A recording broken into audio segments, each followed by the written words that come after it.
Breaking news शामिल कंदासीं रोहड़ी मां, जिते रोहड़ी शहर मां 5 ॾींहं अॻु पुरस्रार नमूने गुम थी वियल 75 साला पीरसन शख़्स जो पतो नाहे पइजी सघियो ऐं वारसनि पारां एहतिजाजी मुज़ाहिरो कयो वियो आहे।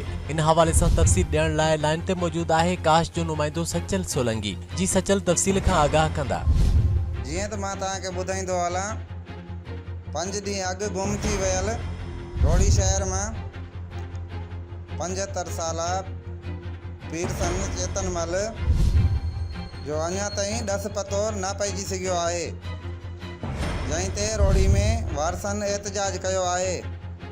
जंहिं ते वारसनि अगवा जो शक ज़ाहिर कंदे चयो आहे त पीरसन जे पुट मदनमल एहतिजाज कंदे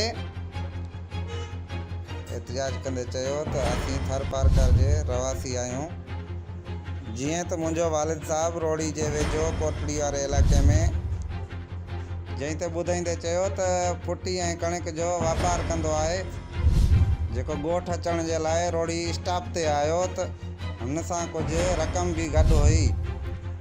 असांखे शक आहे त मुंहिंजे वालिद खे अगवा कयो वियो आहे।